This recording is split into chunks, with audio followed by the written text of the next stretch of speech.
It was just another normal Friday night, and I was sitting in my room, minding my own business, when I decided to check my Snapchat. I had just finished watching a horror movie with my friends, so I was in the mood for something creepy.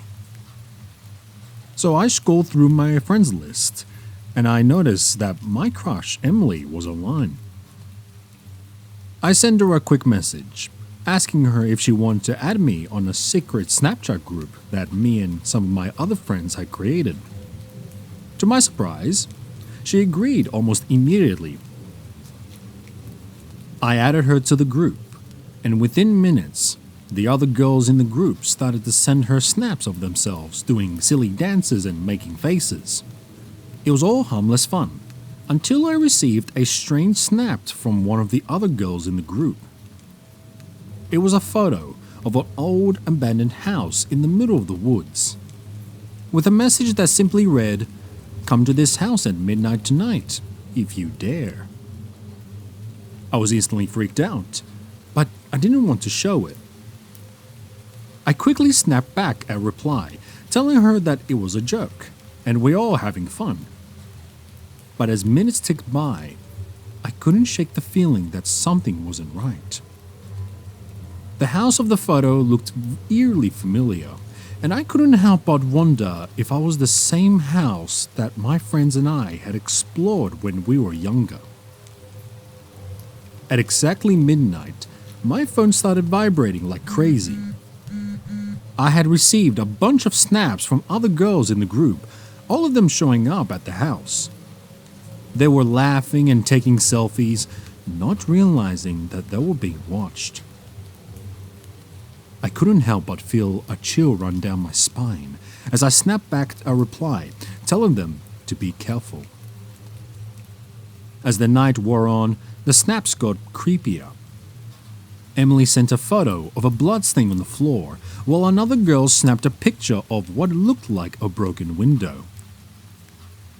I tried to convince them to leave, but they were having too much fun. Finally, I got a snap from Emily that made my blood run cold. It was a picture of her surrounded by candles, wearing a long black dress. Her eyes were empty and her mouth was twisted with a grin. The caption simply read, "Join us." I was terrified, but I couldn't bring myself to ignore her. I snapped back a reply, telling her that I was coming, but to be careful. I grabbed my keys and hurriedly drove to the old house, my heart racing the entire way. When I arrived, I saw Emily and the others standing in the yard, their faces illuminated by the flickering candlelight. They beckoned me forward, and I couldn't help but feel drawn to them. As I stepped closer, I noticed that the house seemed to be changing before my eyes. The broken window had been fixed, and the bloodstain was gone. The overgrown lawn was trimmed, and the candles lined the walkway leading to the front door. I hesitated for a moment, but Emily took my hand and led me inside. The inside of the house was just immaculate as the outside. Every room was perfectly clean and decorated with elaborate candelabras with fresh flowers. It was almost as if someone had been living here all along. Emily guided me down a long, winding hallway, the sound of our footsteps echoing eerily over the walls.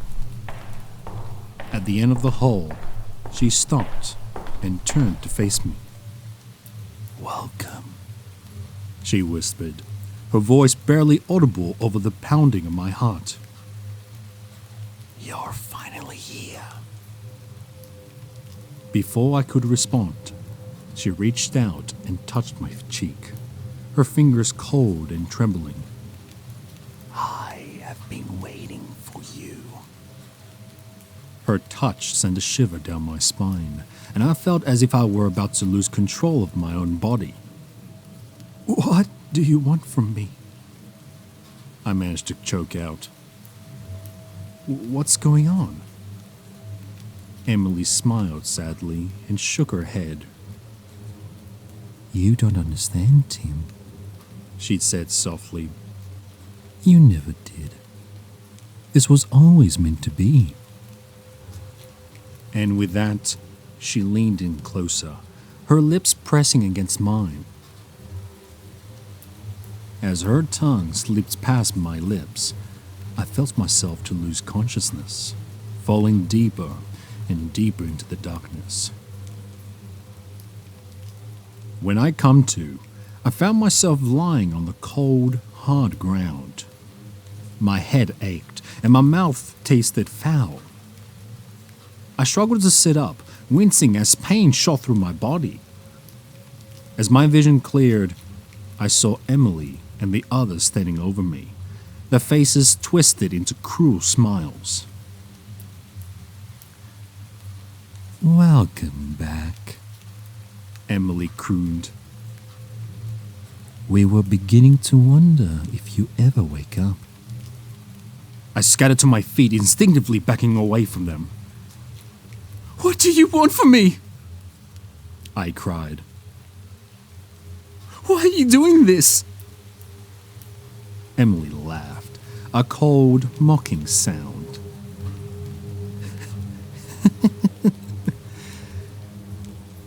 You should know better than ask questions, she said. Just accept your fate and join us. As she spoke, the others circled around me, their eyes burning with an unholy light. I tried to run, but my legs felt like jelly. I could feel their hands closing in onto me, pulling me back towards them, and I knew there was no escape. With a final, desperate scream, I surrendered to the darkness, only to awaken, gasping for breath in my own bed. Sunlight streamed through the window, and the familiar sounds of my parents' urging drifted up from downstairs. At first, I thought it all had been a horrible nightmare. But as I sat up and examined myself in the mirror, I knew the truth. My heart ached, and my hands trembled as I ran over them my body, searching any signs of harm. Everything seems to be in place. But Emily's words haunted me. They echoed in my mind, refusing to be silenced. I knew that she was somewhere out there, and that she will only find me again. And when she did, I wouldn't be able to escape her grasp a second time. The only thing I could do now was to try to forget about the old house and the strange events that had taken place there. To prevent that it was all just a bad dream. I never thought my job as a trucker would lead me to this horror. Driving long hours on deserted highways always gave me a sense of adventure, but this one trip changed everything. It was supposed to be a routine drive from one state to another, but little did I know, I was about to encounter my worst nightmare. I was on my third day of the trip, exhausted and struggling to keep my eyes open as I drove through the dark, desolated roads. It was nearing midnight when I saw the figure on the side of the road. I squinted, trying to get a better look, and I realized it was a young girl. She looked no older than 13, with long dark hair and pale, haunting face. I felt a chill run down my spine, but my instincts as a trucker had kicked in, and I pulled over to offer her a ride. As she got into the cab, I asked her where she was headed.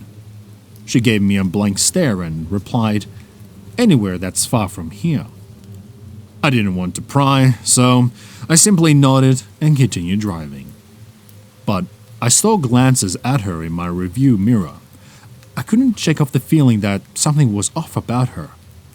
She seemed to be in a trance-like state, not responding to my small talk or even acknowledging my presence.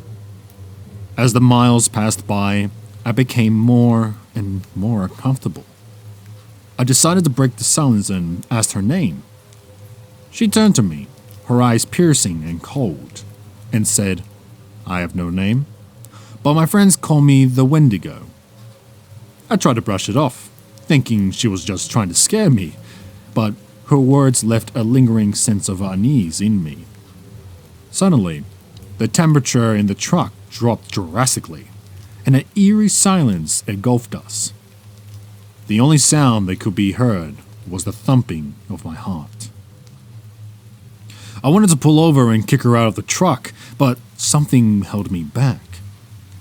It felt like I was under a spell, unable to resist her commands. The girl tilted her head and whispered, "Keep driving." I couldn't disobey her, so I continued driving in silence, though my thoughts were consumed by fear and confusion. The hours passed by, and I lost tracks of time. The girl's presence felt suffocating, and I could feel her cold stare burning into the back of my neck. As the first days of rays of sunlight appeared on the horizon, the girl suddenly vanished, leaving a chill in the air. I let out a sigh of relief and pulled over the nearest gas station to take a break. As I stepped out of the truck, I noticed a strange symbol carved into the side of the truck, one that I'd never seen before. I shook off the strange events of the night and continued my journey, eager to reach my destination and put this all behind me. But my relief was short-lived, as the girl appeared once again in my truck, her eyes now glowing a bright, unnatural blue. She spoke, her voice haunting and almost inhuman. "You have now entered my territory, mortal. Prepare to face your fate." My heart raced as I realized that I somehow stumbled into a supernatural world. The Wendigo was known as a cannibalistic spirit that inhabited the forest, preying on unsuspecting travelers. And now, it seemed, I was her next target. I tried to run, but my body refused to move. The girl laughed, her voice echoing through my mind. She took control of the truck and drove us deeper into the woods, away from any signs of civilization. The forest grew darker and more sinister with each passing mile, and I could feel the Wendigo's power growing stronger. I knew I had to figure out a way to escape, but with each passing moment, it seemed less and less likely. The Wendigo's icy grip over me was unbreakable, and I could feel her dragging me towards my inevitable doom. Just when I thought all was lost, I noticed a faint crack in the windshield of the truck. I remembered I always kept a bottle of holy water in my glove compartment, just in case I ever needed it. I reached for it and splashed onto the crack, praying they would work against the supernatural force. To my surprise, the windshield shattered and the Wendigo let out a blood-curdling scream. I took on my chance and jumped out of the truck, running as fast as I could into the dense forest. I could feel the Wendigo's claws tearing at me, but I refused to give up. I ran for what is like hours, with the Wendigo's chilling laughter following me. But eventually, I saw a clearing ahead, and I burst out of the forest, free from the Wendigo's grasp. I collapsed, panting and exhausting, as the sun shone down on me. It took me a few moments to realize that I was surrounded by a group of people, all with terrified expressions on their faces. They told me that they had been hunting the Wendigo for years and I just escaped from her clutches. It's just been a few weeks since that terrifying night, but I still have nightmares about the Wendigo. I quit my job as a trucker, too afraid to ever drive through those woods again. But every time I see a long-full haul truck on the road, I shudder, wondering if the Wendigo is still out there, waiting for her next victim. I never liked my new neighbor. From the moment she moved in, I could sense there was something off about her. Maybe it was the way she avoided any interaction with the other neighbors, or the way her cold, lifeless eyes would follow me whenever I walked past her house. Whatever it was, it sent shivers down my spine. Being the curious person that I am, I couldn't help but investigate. My suspicions were confirmed when I saw her sneaking around in the middle of the night, carrying a gasoline canister and a matchbox. I quickly realized what she was up to. She was planning to burn down her own home. I couldn't believe it. Why would anyone would do such a thing? And why was she so secretive about it? I knew I had to do something to stop her.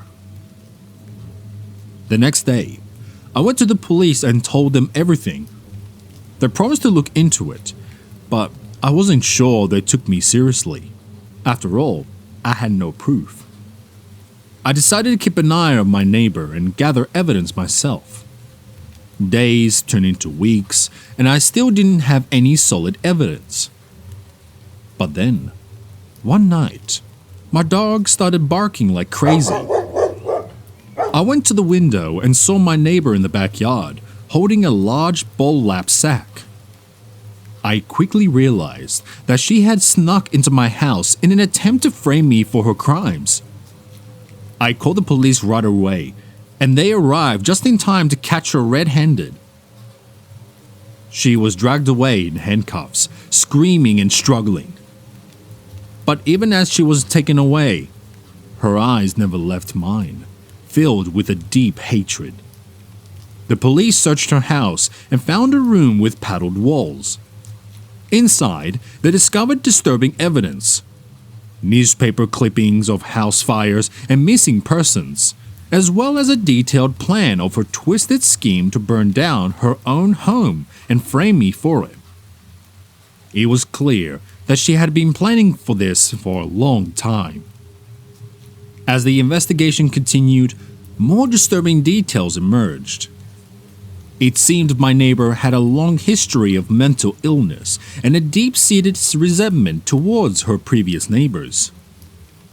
Some of them had mysteriously disappeared or their houses had burned down, but the police were never able to link it to her. The realization sent shivers down my spine. I couldn't believe that I was living next door to someone capable of such heinous acts. But what scared me the most, the thought that if I hadn't caught her in the act, I could have been her next target. My neighborhood breathed a collective sigh of relief when she was sentenced to life in a mental institution.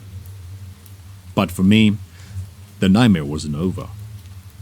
Every time I walked past her house, I couldn't shake off the feeling of being watched. I started having nightmares of her breaking into my house and lighting it on fire. I even started seeing her face in the shadows, looking around my property. No matter how much I tried to convince myself that it was all in my head, I couldn't shake off the fear. It was as if her malevolent presence had become a part of my life. One day, I woke up to find my house filled with the smell of gasoline. My heart raced as I frantically searched every room, but there was no sign of anyone being inside. I started to panic and called the police, but they found no trace of an intruder. As days went by, more strange incidents kept happening in my house. Things would go missing, and I would find them in odd places. Doors would open and close on their own. I started to believe that my neighbor's vengeful spirit was haunting me, seeking revenge for ruining her plans. I couldn't take it anymore. I decided to sell my house and move away from that cursed neighborhood. But as I was packing my things, I heard a knock on my door. My heart skipped a beat when I saw her standing on my porch. My neighbor, who was supposed to be locked up in a mental institution.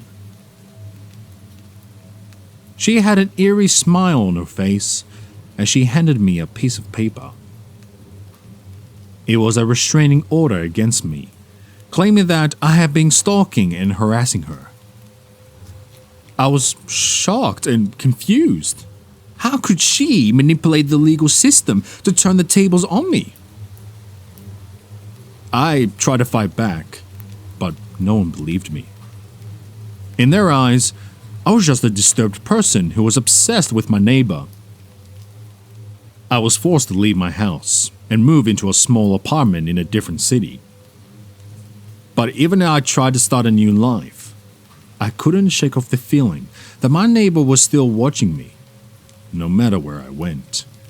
I felt like as though her dark presence was following me. And then, one night, I woke up to find my apartment filled with smoke. I stumbled out of my bedroom. I saw her standing in my living room, holding a lit match in her hand. She had finally found me. I screamed and ran out of the apartment, calling the police. By the time they arrived, the fire had engulfed my whole apartment. The firefighters were able to put out the flames, but everything I owned was destroyed. As I stood in the rubble of my life, I knew that I couldn't run for her anymore. She had followed me whenever I went, and now she had finally succeeded in destroying my life. Some say that she died in the fire along with her twisted revenge. But for me, she will always be alive in my nightmares, a constant reminder that true evil can lurk in the most unexpected places, even behind the doors of a seemingly normal neighbor. I never believed in the supernatural. Ghosts, monsters, and all sorts of creatures that go bump in the night were just stories to me. That is, until I stumbled upon the dead werewolf. It was late in the evening when I decided to go for a shortcut through the forest. Foolish, I know, but I was in a hurry to get back home. The sky was dark and ominous, with thick clouds covering the full moon. I could feel the chill in the air as I made my way deeper into the forest, the trees towering around me like silent sentinels. Suddenly, I heard a noise. It sounded like low growling, coming from behind me. I turned around, but there was nothing there. I shrugged it off as my imagination playing tricks on me and continued walking. But the growling persisted, growing louder and closer. My heart began to race as I quickened my pace. I could feel something watching me, lurking in the shadows. I desperately wanted to turn back, but I almost out of the forest and I didn't want to waste any more time. That's when I saw it. It was clearing ahead, under the faint light of the moon, lay a huge, monstrous creature. Its body was covered in matted, dark fur, and its face was contorted in a gruesome snarl. Most tellingly, the creature had a human-like form, with long arms and clawed hands. I froze, unable to look away from the gruesome sight. I knew what it was, a werewolf. I've heard the stories, but I've never thought that it could be real. And now, I was staring at a dead one. I wanted to run, to get as far away from the dead werewolf as possible, but something compelled me to stay. I slowly walked towards it, my curiosity getting the better of me. As I got closer, I could see that the creature's body was twisted and torn, as if it had to put up a fight before it died. That's when I noticed the strange markings on its fur. It looked like someone had painted symbols all over the werewolf's body. I couldn't make sense of them, but they gave me an eerie feeling. I suddenly realized that I was not alone. I could hear a faint whispering, like a soft chant coming from around me. I looked around frantically, but I couldn't see no one. And then I saw them. A group of hooded figures standing in the shadows, their faces obscured by their cloaks. I wanted to run, but I was rooted to the spot. The figures began to approach me, the chants growing louder and more intense. They were speaking in a language I didn't understand, but I knew it was ancient and powerful. I felt a wave of fear wash over me. I knew I had to leave, but my limbs wouldn't move. It was as if I was under a spell. And then, the unthinkable happened. The dead werewolf began to twitch, and slowly it rose to its feet. I watched in horror as the creature turned its head towards me, its yellow eyes flashing with a fierce intensity. It let out a howl that sent shivers down my spine, and it was then that I knew I was in grave danger. The hooded figures continued their chant, the voices now joined by the werewolf's howls. The creature started to advance towards me, its body contorting and changing shape as it did. Before my very eyes, the dead werewolf was coming back to life. I was paralyzed with fear as the werewolf lunged at me with its claws extended. But then, a loud bang echoed through the forest. I could see a figure standing a few feet behind the werewolf, holding a shotgun. It was my neighbor, Mr. Jenkins. He had been out hunting and must have heard the commotion. The blast from his gun seemed to break the spell that was holding me, and I took off running as fast as my legs could carry me. I didn't stop until I reached my house, where I promptly locked all doors and the windows. I couldn't believe what just happened. I stumbled across a group of werewolf worshippers performing a ritual on a dead werewolf. And somehow, I had caught their attention. I shuddered to think what it could have happened if Mr. Jenkins hadn't been there to save me. After that night, I couldn't stop thinking about the incident.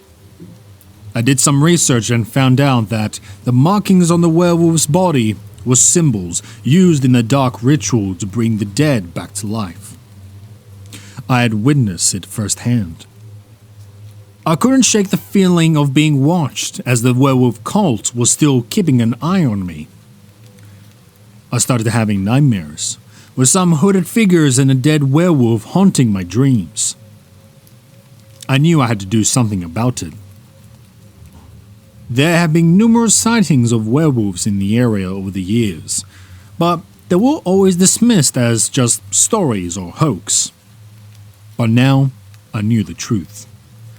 The werewolves were real, and there was a cult dedicating to bring them back to life. I knew I had to take an action. I contacted the authorities and shared all the information I had gathered. They launched an investigation and were able to shut down the werewolf cult, arresting its members and putting an end to their dangerous rituals. But even though the cult was no longer a threat, I couldn't shake off the fear and paranoia that had consumed me. I couldn't go with the forest anymore, and every time I heard a howl at the night, I was filled with dread. I learned a valuable lesson from my encounter with a dead werewolf. The supernatural may seem like a mere folktale, but sometimes it can be all too real. And I would never underestimate its powers again.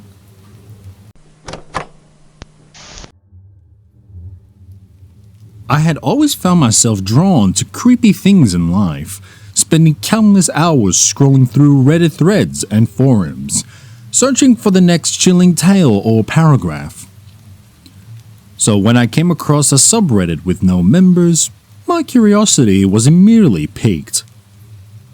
The subreddit was titled r/planned accidents, and clicking on it revealed a single post. It was a crime scene photograph taken from a bird's eye view, showing the gory scene with blood splattered everywhere. The caption simply read, "The first victim," followed by the date and time. I couldn't help but feel a chill run down my spine as I stared at the image, the eerie stillness of the room and the gruesome details captured in the paragraph leaving me unsettled. I scrolled through the rest of the subreddit, finding more posts with similar paragraphs, each one showing a different crime scene. I was amazed by the level of detail and the unsettling atmosphere captured in each image. It was like I was there, witnessing the aftermath of those horrific scenes. But as I continued to scroll, a nagging feeling of unease began to grow within me. There was something off about these photographs, something that didn't sit right with me. It took me a moment to put my finger on it, but then it hit me. There were no bodies in any of the pictures. I clicked on the first post again and studied the image more closely. The bloodstains on the floor and walls were real, that much was clear. But where were the bodies? Had they been removed before the photograph was taken? It seemed likely, considering the level of detail in the pictures and the fact that they were all taken at different dates and times. Feeling a sense of unease settling in my stomach, I decided to do some research on the dates and times listed in the post. As it turned out, each one coincided with real-life crime that had gone unsolved. I couldn't believe it. It seemed that the person who created this subreddit was actually documenting real crimes. My mind raced with questions. Who was behind this subreddit? And more importantly, why were they posting these photographs and clues on Reddit? I couldn't shake the feeling that there was something sinister and twisted at play here. With a growing sense of unease, I delved deeper into this subreddit, scouring through the posts and comments for any clues or leads. But there was nothing. No names or hints about the creator of the subreddit. It was as if the person was a ghost, haunting the forums with a disturbing content. But I couldn't let it go. I became obsessed with the subreddit, constantly refreshing the page in hopes of finding new posts. The photographs and clues became more and more intricate, leading me down a dark and twisted rabbit hole. I was so consumed by my investigation that I barely noticed the passing of time. Days turned into weeks, and I found myself neglecting my daily life and responsibilities in favor of unraveling the mystery behind the planned accident subreddit. Then one day, I stumbled upon a new post, a photograph of a dark alley with a single figure standing in the shadows. The caption read, "Next victim." My heart raced as I recognized the alley as one of my own city. Had this person been committing crimes right under my nose all this time? Determined to find out more, I reached out to the authorities with my findings. But to my horror, they brushed me off, claiming that my theories were nothing but the ramblings of a conspiracy theorist. I was frustrated and angry. How could they not see the connections? Feeling hopeless and alone, I continued to monitor the subreddit, desperate for any new developments. And that's when I saw it. A new post with familiar scene. It was another crime scene photograph, but this time there was a body. It was clear that this was the work of the person behind the subreddit, and I knew I had to act fast. After some more digging, I finally found an IP address linked to the subreddit. Without hesitation, I contacted the authorities again, providing them with crucial piece of information that would lead them to the person responsible for these heinous crimes. The next few days were a blur, as the authorities swarmed the location linked to the IP address and made an arrest. And as the details of the case were revealed, I couldn't believe what I was hearing. The person behind the planned accident subreddit was a middle-aged man living a seemingly ordinary life with his wife and kids. But he had a dark secret. He was a serial killer, and the subreddit was his way of documenting his crimes and taunting the authorities. The missing bodies from the photographs were found in various locations, and it became clear that this man had been committing these crimes for years, using Reddit as his twisted outlet. I was sickened by the realization that I had been unknowingly aiding his sick game by obsessing over his subreddit. But amidst the horror and shock, there was also a sense of satisfaction. I had unknowingly stumbled upon a real-life mystery and helped bring a killer to justice. And although I couldn't shake the feeling of guilt for being so involved with the case, I also couldn't help but feel a sense of pride using my passion for the strange and macabre to make the positive impact. As the subreddit was shut down and the man was convicted, I vowed to be more mindful of the content I consume online. I had learned a valuable lesson. Sometimes, the things that fascinates us the most can also be the most dangerous. And it's important to always trust our instincts and question the things we encounter, no matter how intriguing or captivating they may seem.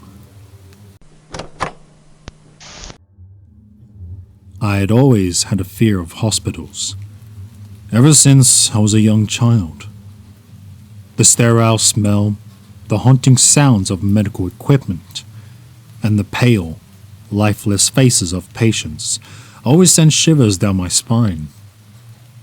But little did I know that my fear would turn into an unforgettable experience when I found myself in the creepiest hospital I had been. It all started with a simple drive to visit my grandmother, who was admitted to the hospital. It was already getting dark outside and the surrounding area was quiet, with only the sound of my car's engine to break the silence. As I approached the hospital, I couldn't feel but a sense of dread washed over me. The building, with its towering walls and a small window, looking more like a fortress than a place of healing. I parked my car in the empty parking lot and made my way towards the entrance. The sliding doors opened with a slight creak, and I was hit with a blast of cold, sterile air. The reception desk was unmanned and the waiting area was eerily quiet. I hesitantly walked towards the elevators and my footsteps echoing loudly in the empty hallway. When I reached my grandmother's room on the 4th floor, I was greeted with a strange sight. The room was completely dark, except for all silver of light coming from the bathroom. I called out to see if anyone was there, but there was no response. I cautiously made my way towards the bathroom and pushed the door open. To my relief, there was my grandmother, sitting on the edge of the bathtub, staring into the mirror. She didn't acknowledge my presence, her eyes fixed on her reflection. I slowly approached her and placed a hand on her shoulder. "Grandma, it's me."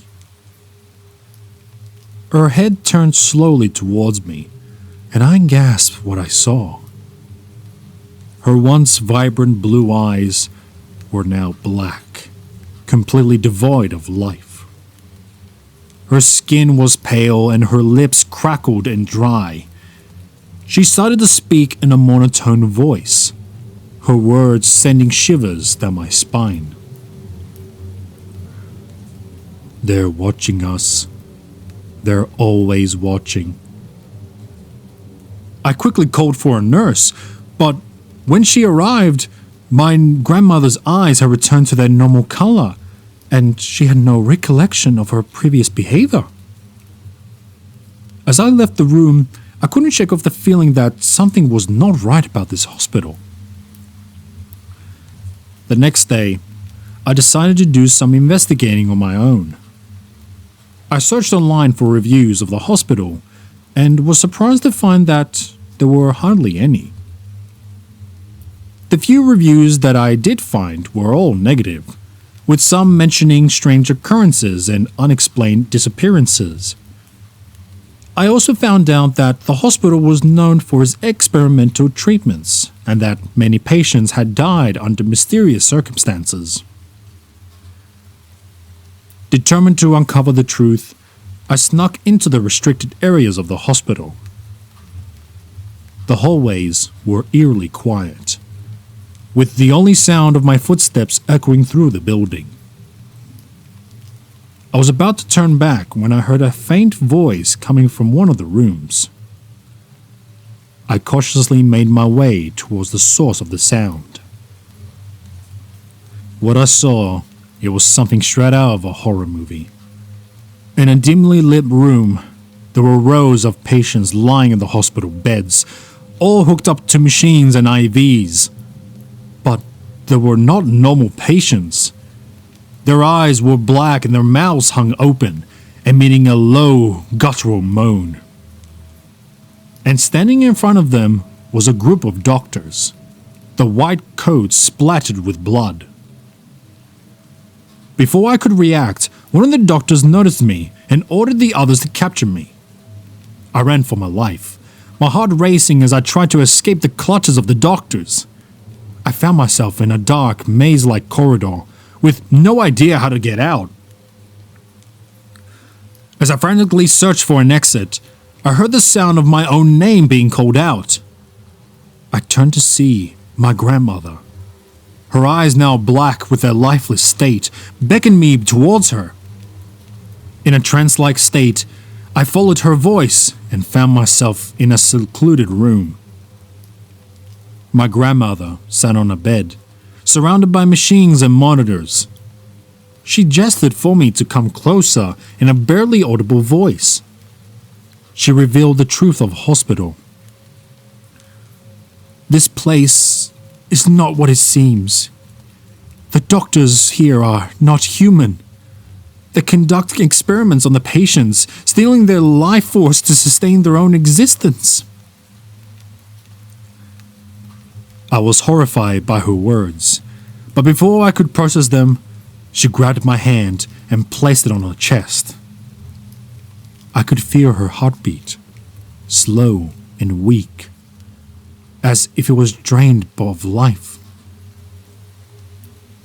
They're coming for me, but you must stop them. You're the only one who can set us free. With those final words, my grandmother took her last breath and her body went completely still. Filled with grief and rage, I made my way to the restricted area to confront the doctors. I found them huddled around my grandmother's lifeless body, absorbed with some kind of ritual. Without thinking, I lunged at them, determined to stop their evil deeds. The ensuing chaos was like a scene from a nightmare. The doctors, with their inhuman strength, fought back with ferocity. But I was determined to put an end to their madness. In the end, I managed to destroy the machines and release the patients from the grip. I escaped the hospital, leaving behind a trail of chaos and destruction. As I sat in my car, trying to process the events that just occurred, I couldn't help but feel relieved that it was all over. But all the same time, I couldn't shake off the feeling that there were more hospitals like this one out there, hiding in plain sight, conducting their horrific experiments. From that day on, I made it my mission to uncover and expose these institutions in hopes of saving innocent lives from the clutches of these inhuman beings. And every time I passed by an hospital, I couldn't help but feel a shiver down my spine, a reminder of the horrors that lurk behind the sterile walls. I've always loved camping. The fresh air, the beautiful scenery, and the scenes of adventure have always drawn me in. So, when my friends and I decided to plan a camping trip in the forest, I was ecstatic. Little did I know, this camping trip would turn into a terrifying experience that would haunt me for years to come. We arrived at the campground at the edge of the forest, our tents and supplies in tow. The sun was setting, casting an orange glow over the trees. We quickly set up our tents and built a fire, eager to start our adventure in the morning. As we sat around the fire, roasting marshmallows and telling ghost stories, I couldn't help but feel a sense of unease. The forest seemed quiet, too quiet. Not even the sounds of crickets or rustling leaves could be heard. But I pushed this thought aside, thinking I was just being paranoid. It wasn't until we settled into our tents for the night that things started to take a sinister turn. I lay in my sleeping bag, trying to fall asleep, when I heard a strange noise outside. It sounded like a low growl, but I brushed it off as an animal and closed my eyes. But the noise didn't stop. It grew louder and closer, sending shivers down my spine. I could hear my friends stirring in the tents, also sensing that something was off. "Did you guys hear that?" I whispered, my heart racing. My friends confirmed that they heard it too, and we all huddled together in one tent, afraid to go outside and face whatever was making that noise. It wasn't until the sun started to rise that the growling finally stopped. We were grateful to see the light of the day, but we knew we had to investigate the source of the noise. After grabbing our flashlights, we cautiously made our way out of the tent and into the forest. The once beautiful and sincere surroundings now felt ominous and foreboding. Despite our fear, we continued on, determined to find what was lurking in the shadows. We followed the sound of the growling until we came across a cave. It was a small entrance, barely visible through the thick bush. But the growling was coming from inside, with a mixture of curiosity and terror. We cautiously entered the cave. The air was musty and damp, and our flashlights barely pierced through the darkness. As we made our way deeper into the cave, the growling grew louder and more intense. My heart was pounding in my chest, and I couldn't feel my palms growing sweaty. Finally, we reached a large chamber, and our flashlights illuminated a pair of glowing eyes staring back at us. We stood frozen, facing a massive wolf-like creature, its fur matted and eyes filled with malice.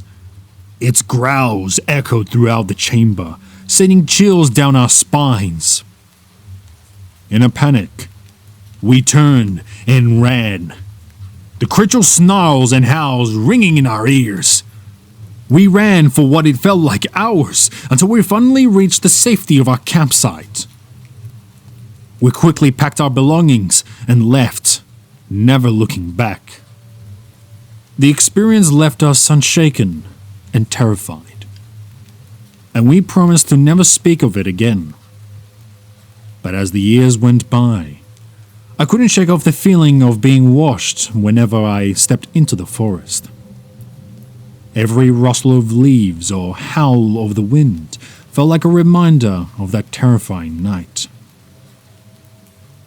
It wasn't until years later, when I decided to go camping again, that I would come to face with that creature once more.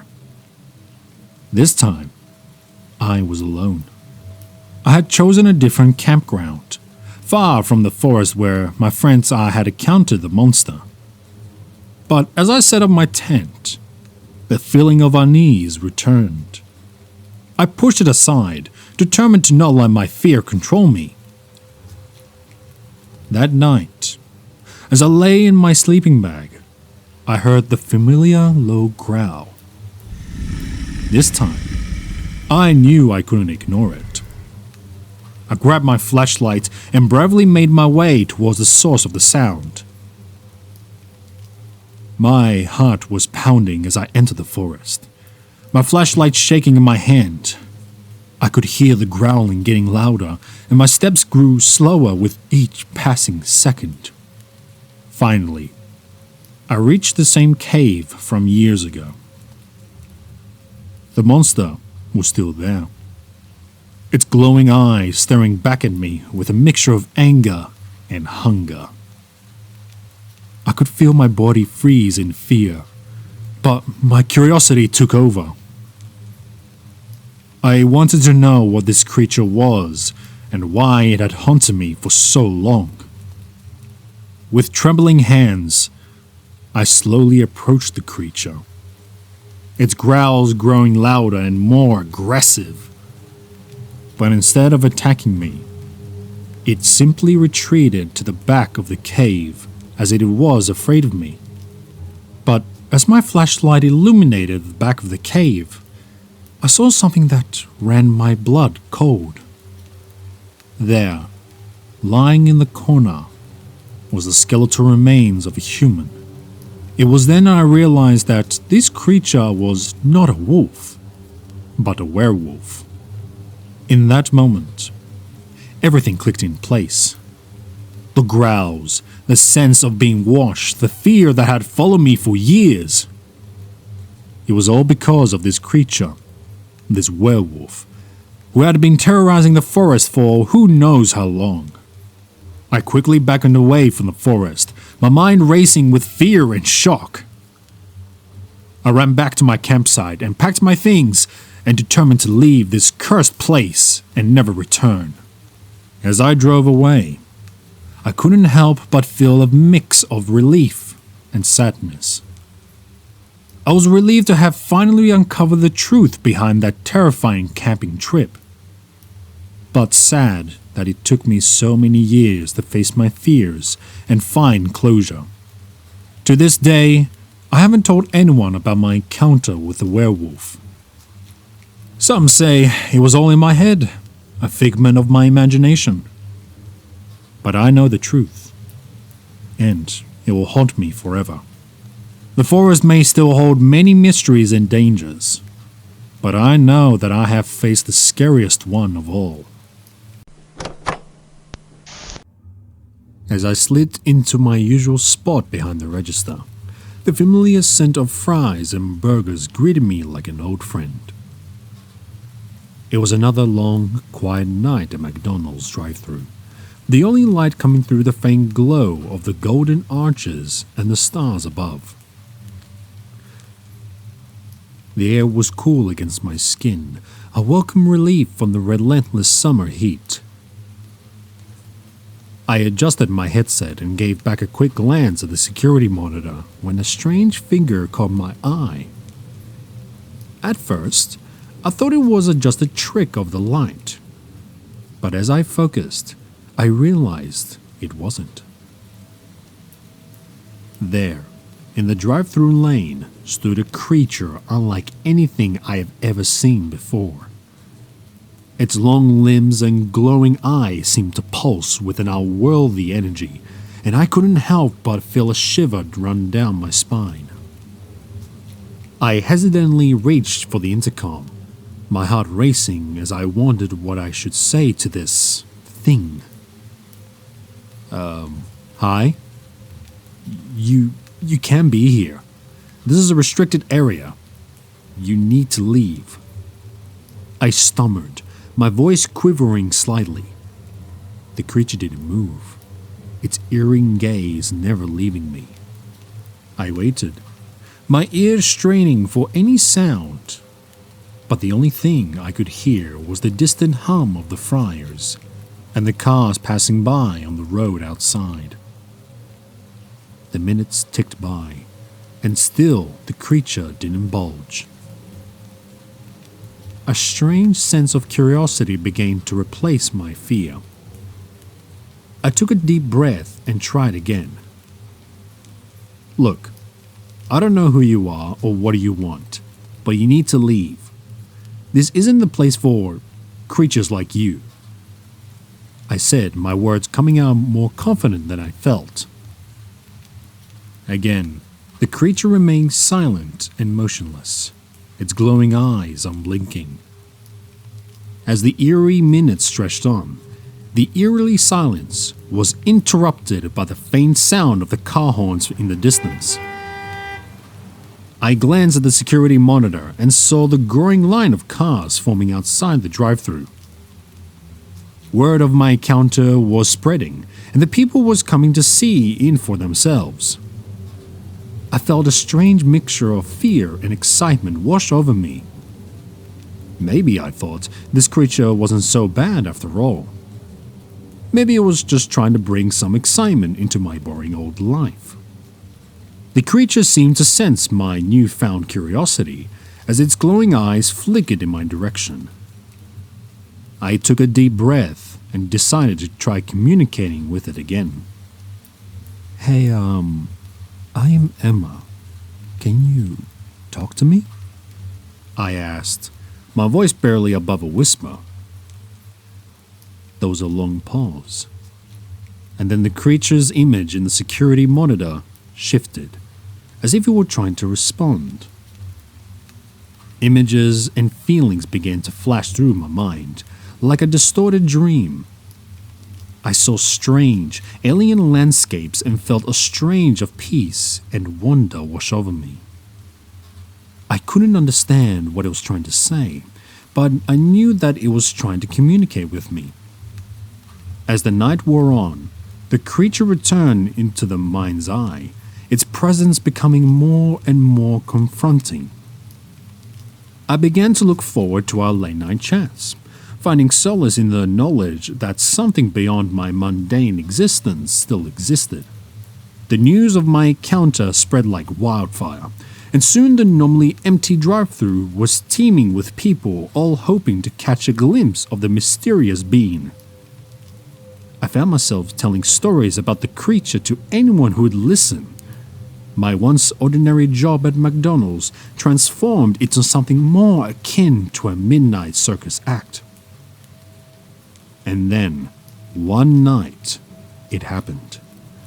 The creature returned, its ethereal form filling the security monitor once more. I felt a thrill of anticipation run through me as I wanted for it to speak. The images it showed me were more vivid than ever before, and I found myself lost in the world of strange and beautiful visions. As the hours passed, I began to realize that the drive-thru, once the epitome of banality, had become a gateway to something much more profound. It was a place where the ordinary and the extraordinary intersected, where the line between reality and fantasy blurred and shifted with each passing moment. And as I sat there in my little booth, I knew that I would never be the same again. News of my encounter spread even further, drawing in people from all corners of the globe. Scientists and philosophers alike descended upon the drive-thru, each hoping to unlock the secrets of the creature and its otherworldly communications. But despite their best efforts, they could not replicate the connection I shared with it. It seemed that I was the only one who could truly understand the creature's intentions. As time went on, the creature's visits became less frequent, but the impact it had on my life remained. I left my job at McDonald's and wrote a best-selling book about my experiences, sharing the lessons I had learned from the creature with the world. My life had been transformed from the mundane to the extraordinary, all because of a chance of encounter in the drive-thru. As I reflected on those fateful nights, I knew that I would never forget the creature's words, or the profound effect it had on my life. In the end, the creature's identity remained a mystery. Its true form and intentions forever shrouded in the realm of speculation. But to me, it would always be a symbol of hope and wonder, a reminder that even in the most ordinary of places, the extraordinary can be found if one only looks closely enough. And so, I continued to wait for those rare magical nights when the creature would appear once more, its glowing eyes beckoning me back into a world of limitless possibility.